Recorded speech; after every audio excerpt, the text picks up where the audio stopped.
que inicia o novo episódio do Bacocast, hoje com um convidado pra lá de especial, Rui Lucas.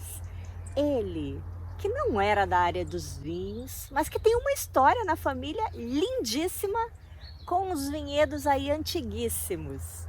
E é com ele mesmo que a gente vai falar aqui e revelar uma das primeiras regiões a produzir vinhas na Bairrada, que foi nos arredores de Coimbra. Bem-vindo, Rui Lucas! Olá, obrigado pelo convite, Diana.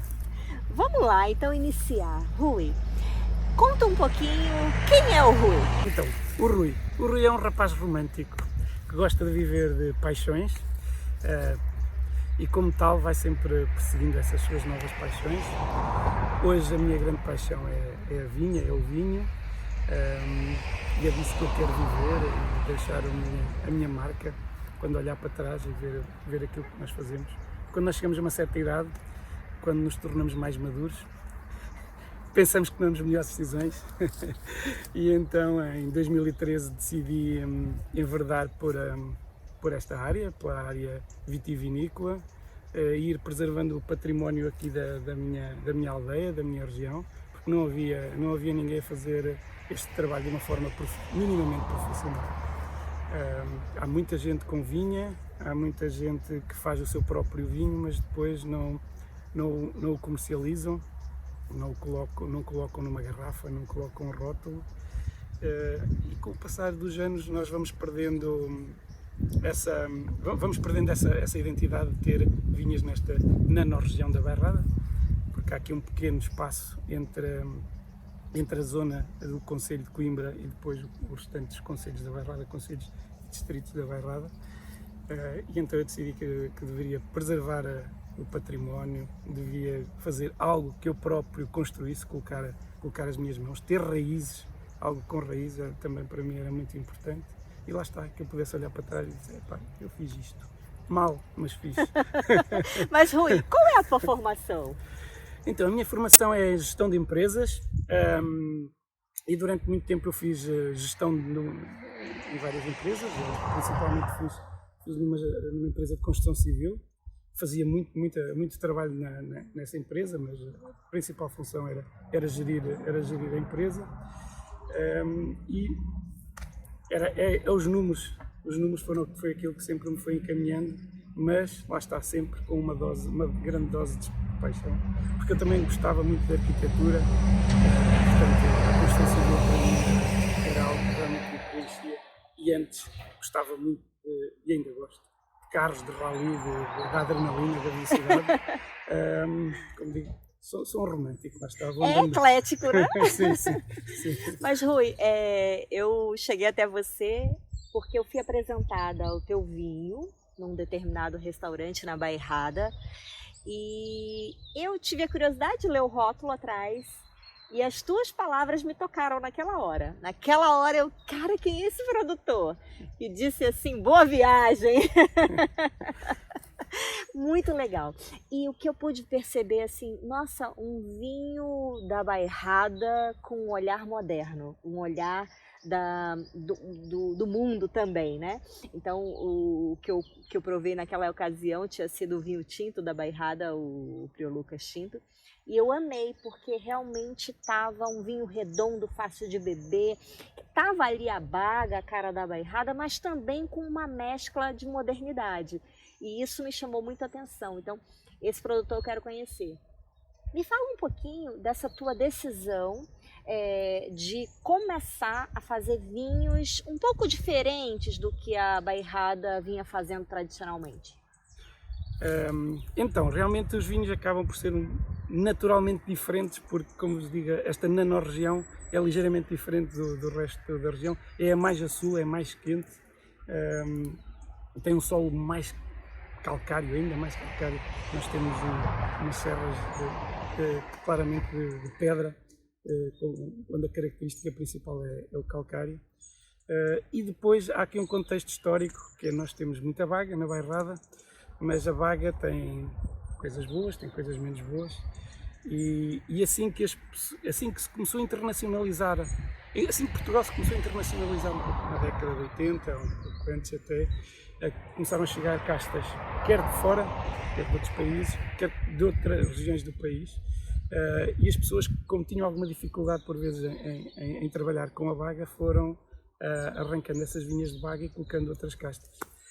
E eu, quando comecei este meu projeto, comecei a trabalhar com aquilo que tinha. E tinha baga, tinha Syrah, tinha Roriz, tenho todas essas influências da região, fora da região e do mundo. E daí a viagem nessa garrafa, que é um pouco isso, não é? É a viagem na minha terra com a baga, a viagem no meu país com o tinto Roriz. E com o mundo. E depois no mundo com o Syrah. É uma ideia romântica, como eu disse, eu considero uma pessoa romântica. E acho que tento sempre transmitir um pouco essa ideia, porque se nós não pensarmos um bocadinho assim, de uma forma mais apaixonada, mais romântica, isto torna-se muito zeros e uns, que é aquilo que eu às vezes tenho que fazer com rigor. Mas Rui, vamos pontuar aqui, você é um pequeno produtor, qual é a tua área total de vinha hoje? Eu hoje tenho 5 hectares de vinha, divididos por 5 parcelas, sem contar com esta. Esta não conta para a média, porque é uma vinha centenária. A gente está aqui no meio de umas vinhas centenárias, lindíssima. Estou apaixonada, quero tirar foto de cada pé. Sim. É porque cada videira tem uma personalidade. Há umas que são mais gordas, há umas que são mais altas. Compridas. Sim, outras que têm 2 braços, outras que têm 3 braços. São como nós, não é? Eu faço muita analogia entre a videira, que é uma planta, é um ser vivo como nós, que se desenvolve aqui.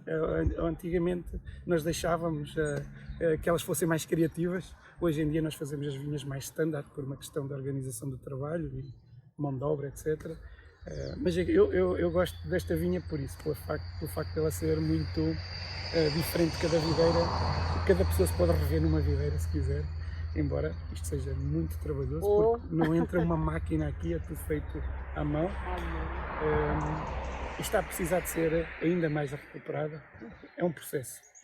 É um processo. Mas Rui, aqui no caso são vinhas que você tem quanto média de idade aqui, essas vinhas? Então esta vinha tem, eu chamo isto uma vinha centenária. Eu sei que exagero, mas isto é para me distinguir daquelas vinhas velhas que existem por aí e que já não são destas vinhas em pé de galinha, mas sim alinhadas. Por isso é que eu chamo uma vinha centenária, embora a vinha não tenha 100 anos, mas estará muito, muito próximo disso. Achas que tem o quê? Ali beirando 80? É entre 80 a 100 anos. Sim. E esta aqui, por acaso, foi plantada em 3 partes. Esta é a parte mais antiga, a parte mais nova é a parte da encosta, mas foi plantada realmente em 3 partes. E aquela parte do fundo é intermédia, curiosamente. E o interessante das vinhas velhas é exatamente isso, né? É a total adaptação ao terroir durante décadas, né? De todo as estações do ano tá ali, e também da capacidade de produção ainda, mesmo que mínima, né, Rui? Às vezes pequenas quantidades e caixas em cada planta, mas muito concentrados em aromas e sabores, que a gente também analisa que isso, a profundidade das raízes também permitem buscar lá os nutrientes, mesmo em épocas que não sejam tão favoráveis climaticamente falando, e fazendo com que essa videira produza, mesmo que pouquinho, em menor escala. Por isso que os vinhos de vinhas velhas se tornam com um valor agregado maior, né? E também muito mais complexo de aromas, de sabores. Agora me conta o segredo e conta para quem está assistindo e para quem está ouvindo o Bacocast. Essas uvas produzidas aqui vão para que vinho teu? Abemos! Desta vinha em particular, lá está,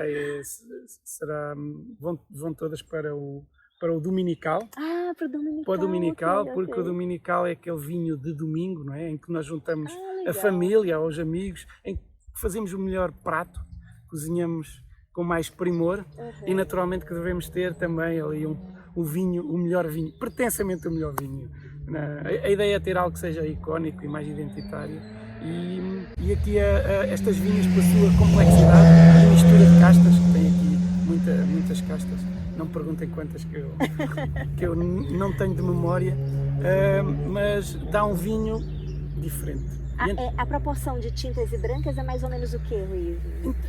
Mais tintas, mais brancas? Eu sei que pelas conversas que vão tendo com aquelas pessoas mais velhas, dizia sempre que se plantava cerca de 20% pelo menos de brancas, de branca, 20%, né? 25% que plantavam de branca. Hoje em dia, porque lá está, é um ser vivo, há algumas que morrem, outras que vamos replantando, a proporção provavelmente não é seguramente a mesma. Há menores brancas nesta altura, e eu penso que nós podemos ver aqui pelas folhas, nós temos umas folhas mais claras, que são provavelmente de uvas brancas, aquelas folhas que já estão vermelhas, essas são claramente de uva tinta, lá está, as folhas mais claras podem ser de brancas, podem ser de tintas.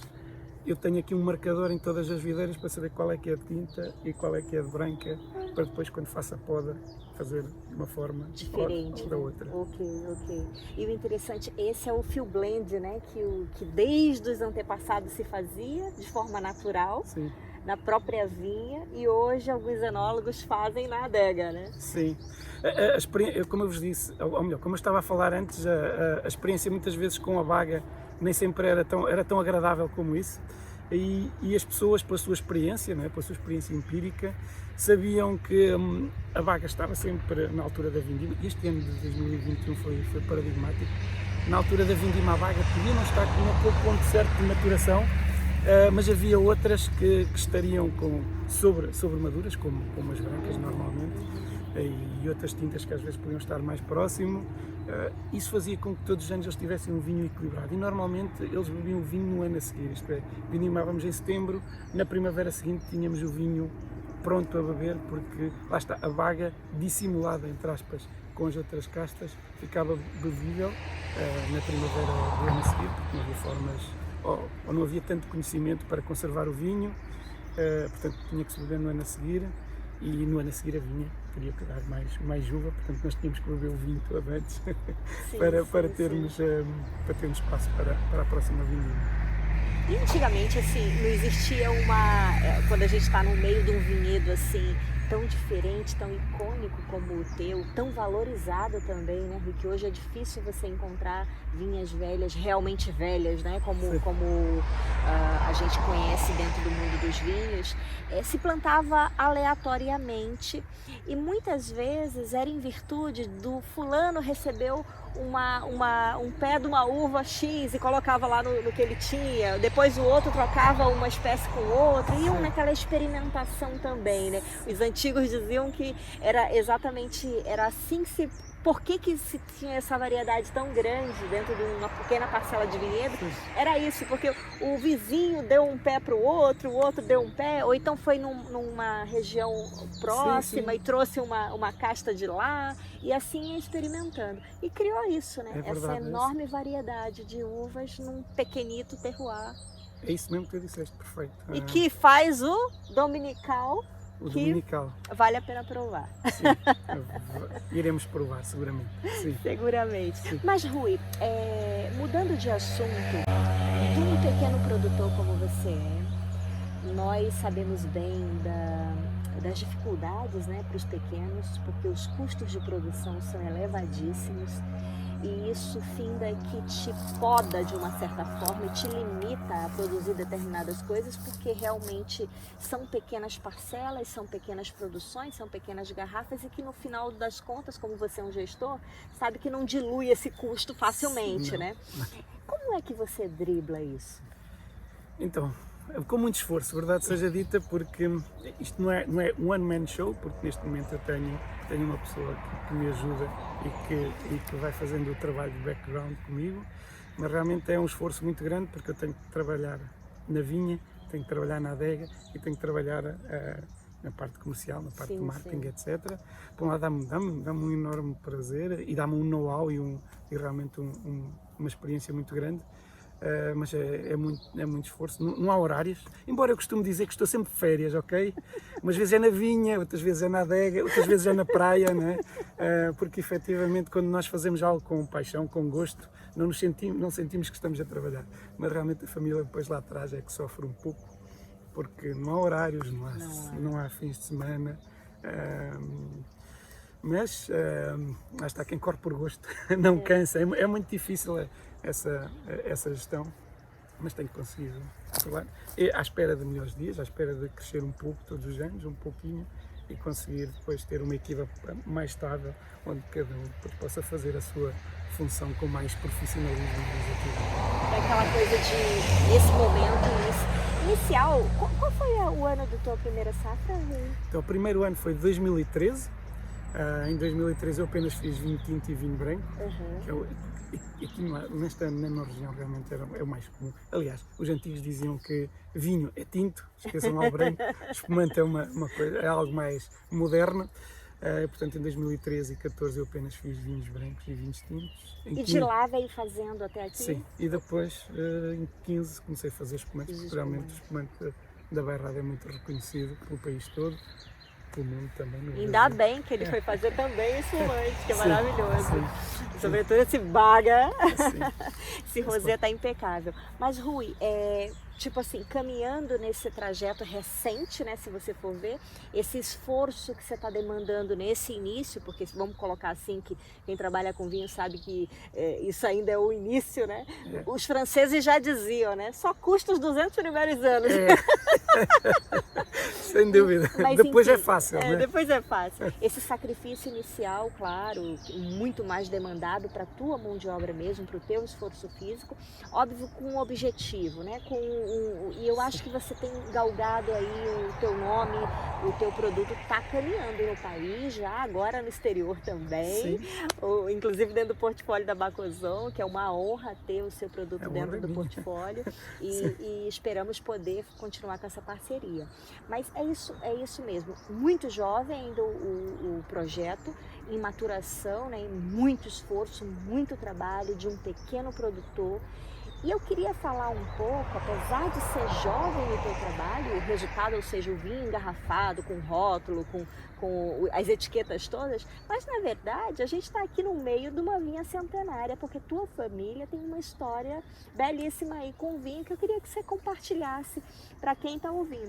Sim, realmente, como eu também já referi, aqui todas as famílias tinham as suas vinhas, tinham o seu vinho, e o que é curioso é que quando eu tomei a decisão de avançar para este projeto, depois fiquei a saber que realmente na minha família já alguém o tinha feito de uma forma minimamente profissional.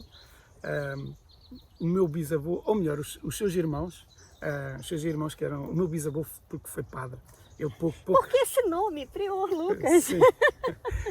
Começa por aí, vamos lá. Ok, então, primeiro, Prior Lucas é o nome do meu pai, ele é José Prior Lucas e é uma homenagem que eu lhe faço enquanto ele está vivo, não é quando as pessoas morrem que sabem fazer homenagens, penso que não faz sentido. Mas Prior não tem um significado religioso também? Tem sempre, sim, porque o Prior normalmente é associado ao padre, ok?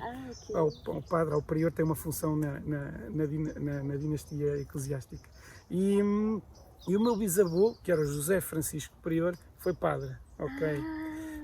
Durante algum tempo, depois abandonou o clero, ok? Já lá vamos a essa parte. Bom, e você está aqui resultado disso.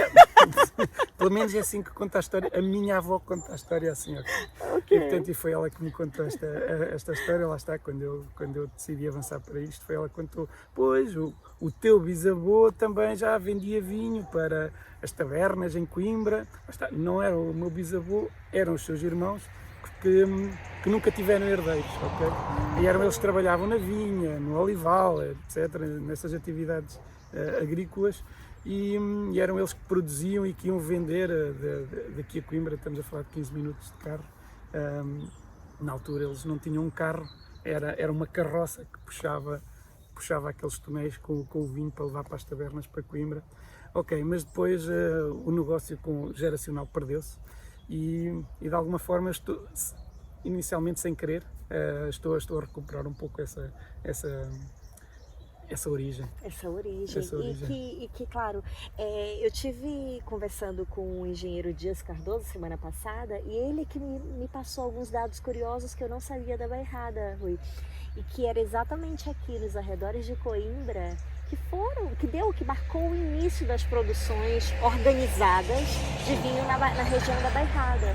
Tanto é que foram alguns produtores cá também que junto participaram para fazer a confraria, e em seguida, a partir da confraria que surgiu a demarcação, né, da região e de várias outras coisas, entidades, a comissão vitivinícola e tudo. E eu achei bem curioso, porque eu não sabia desse dado, que era exatamente aqui nos arredores de Coimbra onde se concentravam. Talvez por ser a cidade maior, né, da região, e a comercialização acontecia em virtude talvez disso, não sei bem.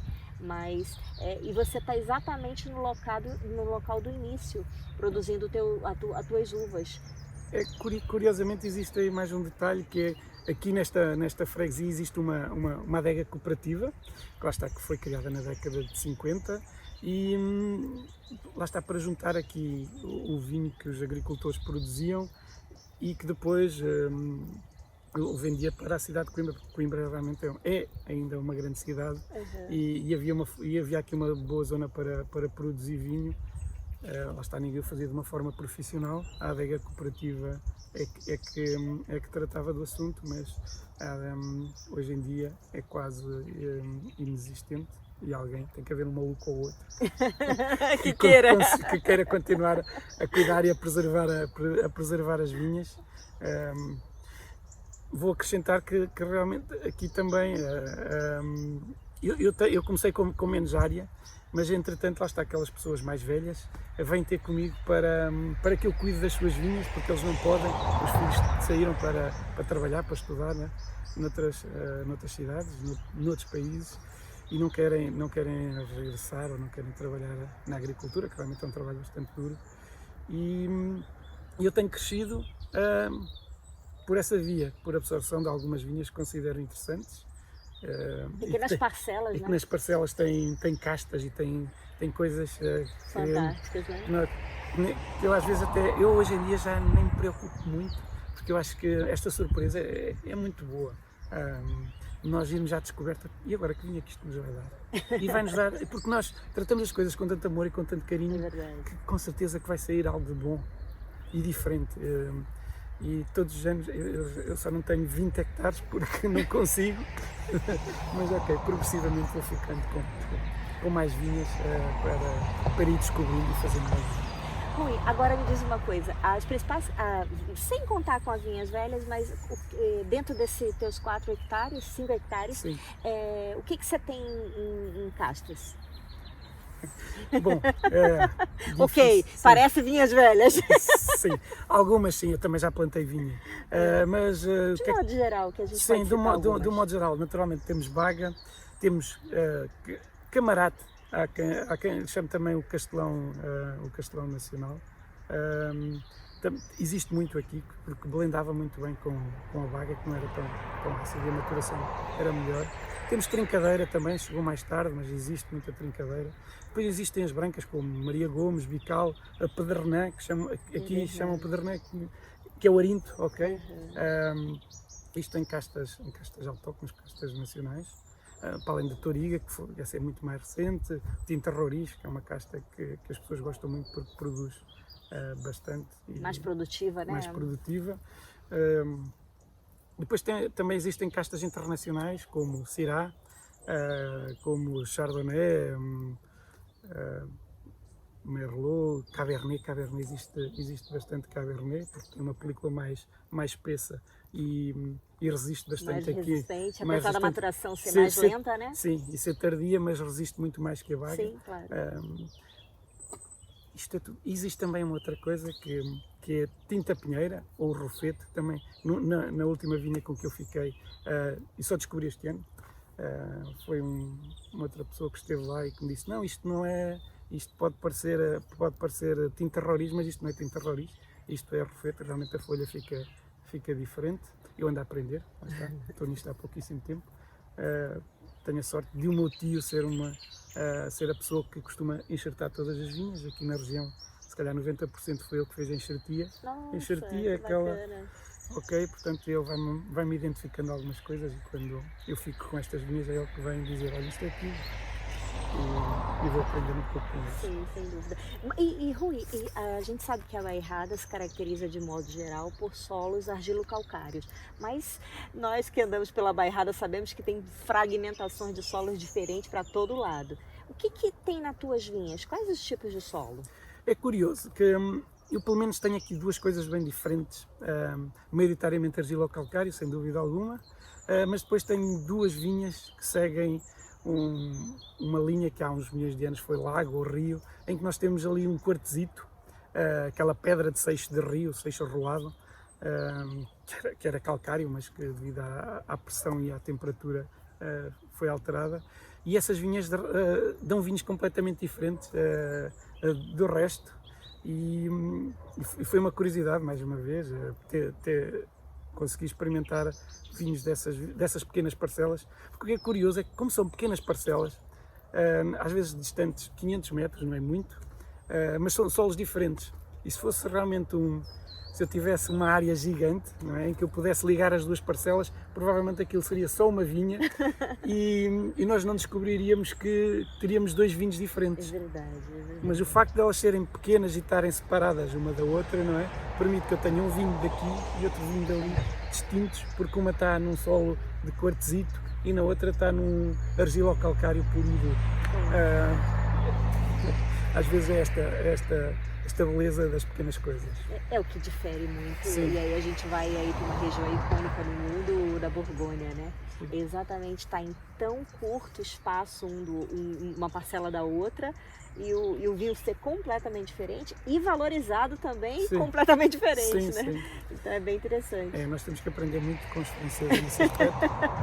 Por outro lado, nós somos muito criativos. Eu acho que enquanto na Borgonha é Chardonnay, é Pinot e pouco mais, nós aqui realmente temos um leque muito grande de opções, talvez demasiado nesta altura, mas dá-nos para quem gosta de experimentar, para quem quer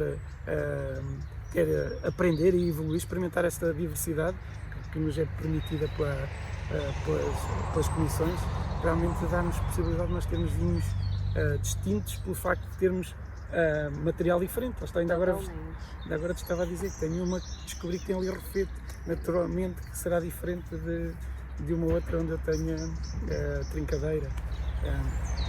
Se me for permitido colocar esse vinho no mercado, eu tenho esta possibilidade de criar, não é? Sim, de criar, enquanto que numa zona mais restritiva não me permitiria criar dessa forma. O equilíbrio não é fácil. E assim, a questão estamos na Bairrada, né? É uma pequenina região de Portugal, uma pequenina região vitivinícola de Portugal. Representa cerca de 3% da produção do vinho português. E o interessante é essa variedade de castas, de solo e também de clima, né? Estamos entrincheirados aqui entre o mar Sim. e as montanhas, o que Sim. permite uma diversidade também, dependendo aonde está localizado do vinhedo, o clima interfere demais, né? Então são características, e fora a questão de como se faz o vinho, a mão humana mesmo, e que completa aquele conceito do terroir, né, Rui? É verdade. E a questão do terroir, tem uma polêmica muito grande com relação a isso, que é o fato de, para se criar uma identidade de uma região, é preciso organizar essa região no que se produz, como produz, e limitações de uma série de coisas. A tua opinião é que, então, está alargado demais a quantidade de castas na região da Bairrada? Talvez, lá está, eu sou muito jovem nisto para poder... Pergunta polêmica. Sim, lá está, eu sou muito jovem nisto para que a minha opinião possa ter realmente fundamento e valor. Mas, olhando para os franceses, temos muita. Olhando para mim, que eu gosto de criar, gosto de construir, acho que é importante termos ter essa variedade, porque nós somos muito monocórdicos. Lá está, para um rapaz como eu, que gosto de paixões, de fazer alguma coisa, fazer sempre, os franceses não fazem errado, notem, mas fazer sempre Chardonnay. Não estou a ver, ok? Ok, também agora não precisamos de ter um leque, se calhar realmente não precisamos ter tanta coisa, porque efetivamente depois também temos a exposição solar, Coimbra. É uma coisa curiosa, porque nós estamos aqui em Coimbra, ou nesta freguesia de Souselas, e se nós olharmos para o oeste, nós temos mesmo, nós temos as planícies do Mondego à nossa frente, e a serra do Bussaco começa aqui atrás de nós. Nós somos... Acho que estão já começando aqui na inclinação dela. Exatamente, nós estamos mesmo no início, no primeiro degrau da Serra do Bussaco. E à nossa frente é sempre a planície, com certeza que lá está esta influência marítima aqui também será mais notada do que do outro lado desta encosta, sem dúvida alguma. E lá está, isto vai nos permitir fazer com certeza coisas diferentes, ser criativos, mas também eu acho que não conseguimos fazer assim coisas tão distintas quando só temos uma casta. Né? Embora lá está, o terroir não é só a casta. Sim. Para mim, eu gosto muito do terroir. Eu neste momento tenho algumas coisas com as quais quero marcar mais o meu terroir. Lá está aquela parte humana sobre a restante parte da vinha, do solo, da vinha, da casta, do solo e do clima em si. Mas falamos disso noutra altura. Mas eu queria pontuar duas coisas. A primeira do clima e depois do teu trabalho. A primeira do clima é que nós estamos aqui há alguns minutos e a temperatura já caiu. Chegamos aqui, estava meio quentinho, sim, né? Sim. E já caiu, eu tô de manga curta que já senti. E para você ver a questão da amplitude térmica, sim. né? Então, como a videira gosta disso, né? Adora essa amplitude térmica. O segundo ponto é sobre o teu próprio trabalho. Você falou, eu sou jovem, estou começando nisso, a minha opinião não tem valor. Tem muito valor, porque essa visão do jovem, da modernidade também, é que faz alavancar novos mercados, novos clientes para se atingir, para a região mesmo. E levantando a bandeira da própria comissão e tudo. É muito importante, na minha humilde opinião, essa diversidade de pensamentos. Rui, porque finda que a pessoa mais arcaica, vamos colocar dessa forma, a pessoa mais experiente, mais antiga, que tinha uma visão muito mais entrincheirada, é preciso dar uma balanceada nisso, com uma visão mais de modernidade, de olhar para o mercado, de olhar para a inovação e fazer essa mescla. Claro, obedecendo as regras, obedecendo as questões da comissão e etc. Mas é muito importante e tem um valor enorme, Rui. Ok. Sim, eu dou a minha opinião, a minha visão sobre a minha estratégia, mas naturalmente que alguém que produz 1 milhão de garrafas ou que está nisto há 30, 40 anos, terá uma experiência, uma capacidade de reflexão muito maior. Eu pelo menos humildemente vejo desta forma. Temos que reconhecer as diferenças entre alguém com 40 anos de experiência e alguém com 5, 10 anos de experiência. Rui, você é um pequeno produtor e claro que as dificuldades são enormes, como a gente já falou. Mas pontua aqui para o consumidor, quando se der de frente com os teus produtos, com as tuas garrafas, o que ele precisa saber, quais os sacrifícios que você sofreu ou sofre para produzir esses néctares tão fantásticos, mesmo com todo esse sacrifício? Então, o que o consumidor precisa saber, o que é importante, você acha assim, o consumidor saber sobre os teus produtos? Bom, primeiro que tem realmente muita dedicação e muita hora de trabalho, muito trabalho manual. E o ano todo. E o ano todo, sim. Porque nós podemos começar por cuidar pela poda que se começa em janeiro ou fevereiro e muitas vezes nestas vinhas nós não conseguimos mecanizar tanto como se consegue no Novo Mundo, porque nós aqui trabalhávamos de outra forma e não tínhamos essa visão. E, portanto, é um trabalho muito manual. Depois, as pessoas que trabalham aqui, que muitas vezes também me vêm ajudar esporadicamente, são tudo pessoas já com bastante idade, pessoas com 60 e muitos, 70 anos. Essa é uma dificuldade enorme, porque não há jovens para ajudarem nestas tarefas vitícolas. Cada vez mais dificuldade, né, da mão de obra. E essas pessoas maiores que se disponibilizam a vir ajudar, que é mesmo assim para além de se pagar, eles muitas vezes vêm porque também gostam de participar um pouquinho no projeto, também sentem orgulho em poder ajudar alguém que que até está a fazer alguma coisa aqui pelas suas aldeias, digamos Sim, assim. claro. Mas é realmente o mais difícil, é nós conseguirmos ter mão de obra para conseguir levar a cabo todas as tarefas. Então, quando chegamos à altura da vindima, é uma loucura, porque a janela de oportunidade de vindimar uma determinada vinha são 2, 3 dias, não é? Para nós sermos, e mesmo assim, para nós sermos, e eu tento ser o mais perfeccionista possível. Temos ali uma janela muito pequena e depois não temos pessoas, não temos capacidade de conseguir atacar a vinha e vindimar rapidamente.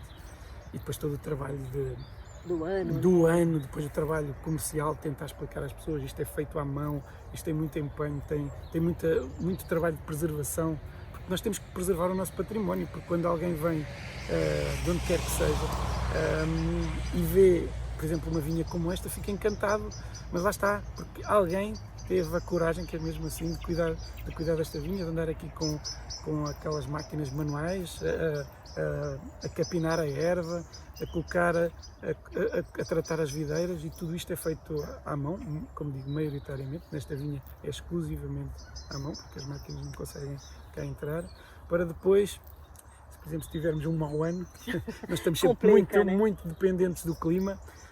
É uma frustração enorme, tu podes fazer quase tudo bem, chega à altura da vindima e chove imenso e tu não consegues resolver aquela situação porque não tens mão de obra suficiente para vindimar. E depois, claro, como estava a dizer, a parte comercial de explicar isto,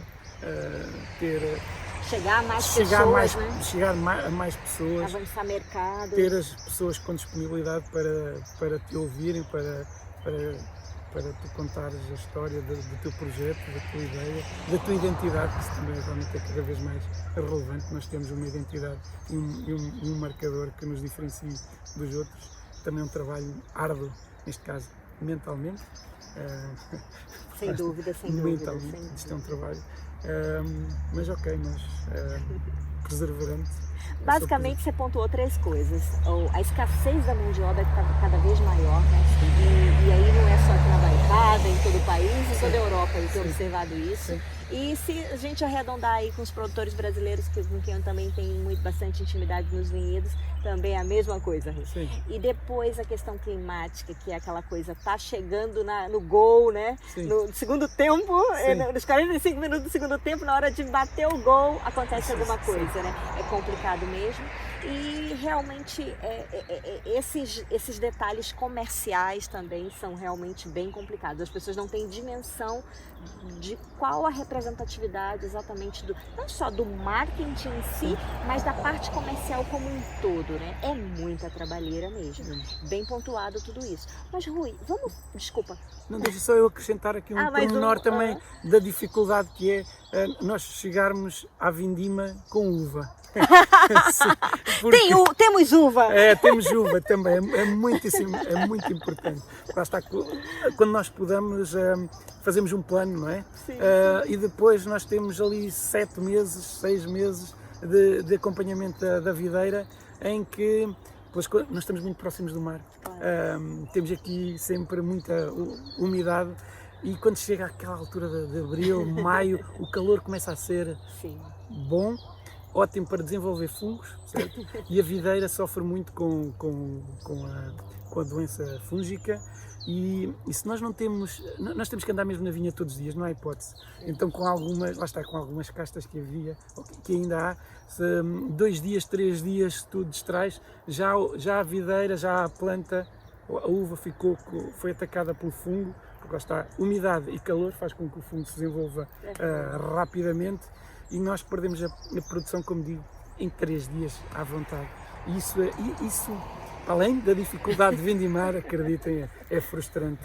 Sem dúvida. É muito frustrante nós chegarmos a uma vinha e porque, das mais variadas razões, porque tu tiveste que ir a visitar 3 ou 4 clientes, estiveste fora da vinha e quando tu chegas, já temos milho na vinha e tu vais tratar, mas já não é a mesma coisa. Já a doença está avançada. Isso é como, mais uma vez, uma analogia connosco, não é? Se nós conseguirmos Se nós conseguimos tratar uma constipação no início, resolvemos rapidamente. Se for 3, 4, 5 dias depois, já podemos ter uma pneumonia. Uma pneumonia. É exatamente a mesma coisa. Isso é preciso também ter alguém atrás para nos ajudar nisto, porque eu vi que não conseguia fazer efetivamente tudo isso. É muito duro, muito duro. Estamos aqui chegando à parte final, inclusive quase não tem mais luz. Sim. Estamos aqui no entardecer, realmente. Sim. E, Rui, vamos falar um pouquinho do teu portfólio. Tenta explicar qual é a tua proposta, quais os vinhos que você tem e qual a forma de produção de uma maneira mais simples. Ok. Então, lá está. Bairrada é muito reconhecida pelos espumantes e é esse o meu foco. Eu produzo apenas 20 mil garrafas, das quais 15 mil são de espumante, porque é essa a minha porta de entrada nos principais mercados, nos principais espaços. E naturalmente que o vinho tinto vai em seguida e o vinho branco também em seguida.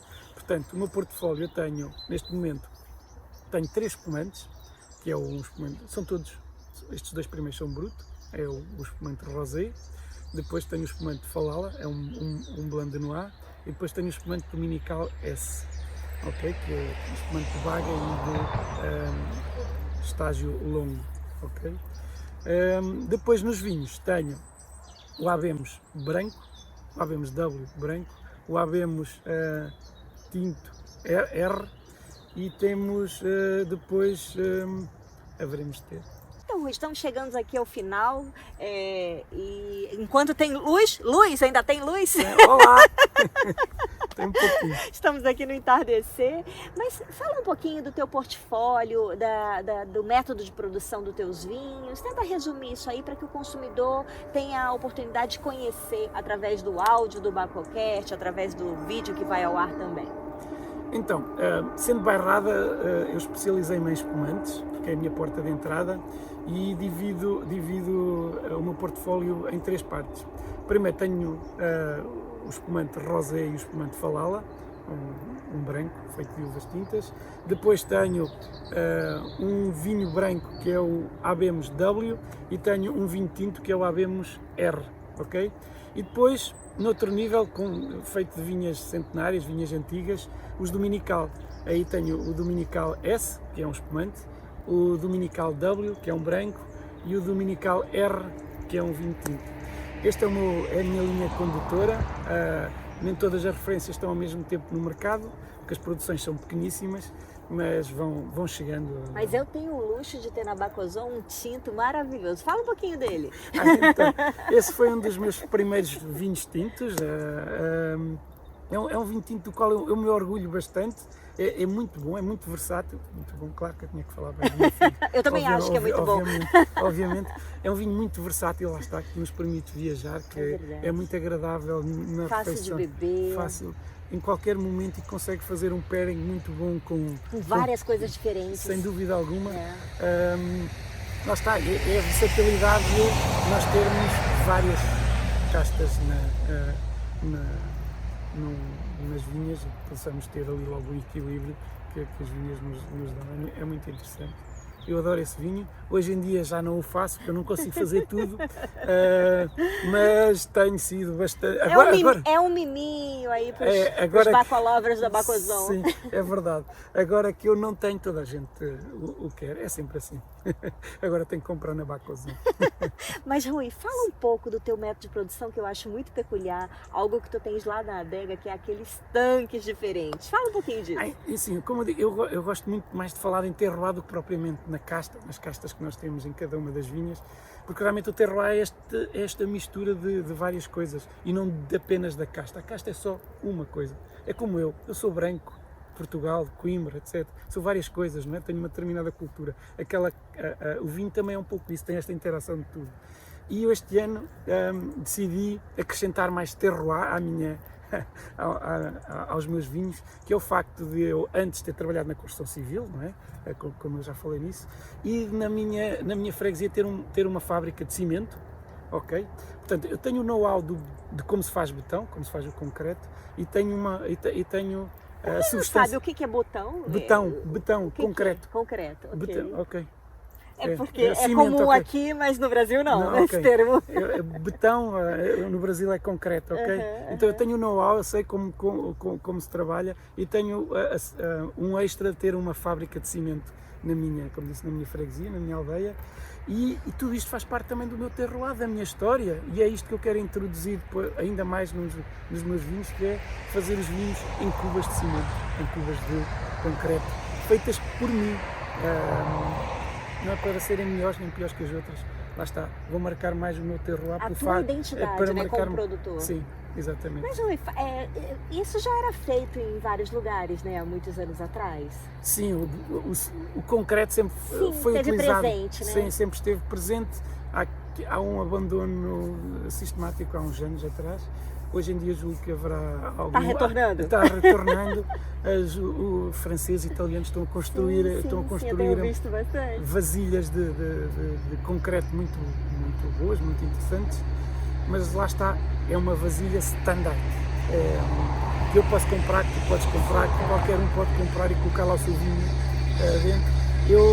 Eu fui um pouco mais além, lá está, eu também gosto daquela adrenalina, aquele arriscar, e fui um pouco mais à frente e decidi fazer as minhas próprias cubas de cimento. Tenho o know-how de como se faz, tenho a história de ter uma cimenteira na minha aldeia e, além disso, a nossa pegada, o nosso footprint baixa. Sim. Porque eu estou a utilizar materiais autóctonos. Claro. O cimento é daqui, a areia vem do Rio Mondego, também aqui na minha cidade, e a pedra também a gravilha, da região. Também é da região, que Pois. aqui é uma pedreira, portanto, tudo isto acho eu que vai valorizar ainda mais e diferenciar mais o meu vinho. Claro, Mas essa peculiaridade, tens algum detalhe exatamente nesse tanque em si? Sim, eu fiz. O detalhe anota aí, Bacolova. Ok. Esse então, é o segredo. O detalhe é a forma como ela é feita. Eu utilizo aquela cofragem com a madeira à vista para lhe dar mais textura e vida. Não é uma coisa lisa sem sabor. Aquilo tem raça, sabes? Tu olhas para aquilo e vês com algo. ranhura. Com ranhura, com textura, com vivacidade, dá-te vontade de tocar. Não é uma coisa flat. Eu gosto disso, eu gosto dessa ideia. Lá está, porque é a minha maneira. Com outra, e ainda tem mais um plus, digo eu. A primeira vasilha não foi feita desta forma, mas a segunda, lá está, eu lembrei-me da proporção perfeita, do número divino, que é o rácio entre a altura e a largura, que os gregos descobriram inventaram há muitos anos atrás. E eu então, as cubas têm a proporção perfeita e seguem aquele rácio mágico que foi inventado pelos gregos. E acho que é mais uma história e de certeza absoluta que o vinho irá sair muito melhor por evoluir dentro de uma cuba. Esse Baco, ele foi lá, na origem, na mitologia grego-romana. É isso mesmo. Que bacana. E o interessante é que esses conhecimentos tão antigos, né, Rui? Tão antigos, e olha onde tu fortes agora. Sim. E aí tu tocou logo no meu coração, porque foi em mitologia grego-romana. E é isso, né? Tá tudo lá. A informação básica tá toda lá, né? Tá. E aí é só a gente ir lá, vir jogar para a modernidade, aprimorar e... Inspirar, sem dúvida. Exatamente. Criar, acho que é muito importante. Mas chegando ao final Eu aqui vou-te do passar. Bacocast, ele quer servir mais espumante, mas calma lá. Rui, queres deixar alguma mensagem ao consumidor que ainda não conhece teus produtos, os novos consumidores que vão dar de frente com as tuas garrafas, com os teus rótulos? Queres deixar uma mensagem final aqui para eles? Eu penso que os consumidores, os novos consumidores são mais aventureiros e devem aventurar-se, devem pegar numa garrafa das minhas, provar os vinhos, conhecer a história, porque vocês quando chegarem a casa e terem uma história para contar sobre aquela garrafa, sobre aquele vinho, vocês também se vão sentir orgulhosos, vão se sentir o centro da atenção naquela mesa para a qual levam a garrafa de vinho e com certeza que vão provar vinhos diferentes, muito agradáveis, com identidade e desfrutem, aproveitem a vida, provem muitos vinhos, principalmente do Prior, naturalmente, mas têm um bom leque de produtos para poderem desfrutar e perceberem as diferenças entre os vários vinhos, os vários produtores, as várias regiões. Sim, sem dúvida. Que é o mais importante. Rui, e onde que as pessoas podem te encontrar nas plataformas digitais? Como as pessoas te acessam? Bem, eu tenho um site com uma loja online. Já vendi por essa loja online. Depois, naturalmente, Facebook, Instagram. Qual é a loja online? É priorlucas.pt. .pt, Ok, é fácil, é Prior. E depois o Facebook também, Prior Lucas Vinhos, e o Instagram é o mesmo link. E tenho comunicado por essas redes sociais, porque hoje em dia não podemos estar fora delas. É um belo meio de comunicação. Então, olha, fica aí o convite aos ouvintes do BacoCast, as pessoas que estão assistindo esse suposto vídeo no escuro. Realmente o sol foi embora, Sim. Mas foi uma delícia estar aqui, te agradeço pela sua gentileza. Realmente é uma delícia estar aqui no meio dessas vinhas velhas, além de riquíssimas de conhecimento a nos passar, nós que amamos vinho, que amamos toda essa cultura de barco. Eu sou Daiane Casal e você me encontra em todas as plataformas digitais com o perfil Daiane Casal. Até já, até o próximo episódio. Tchau, tchau.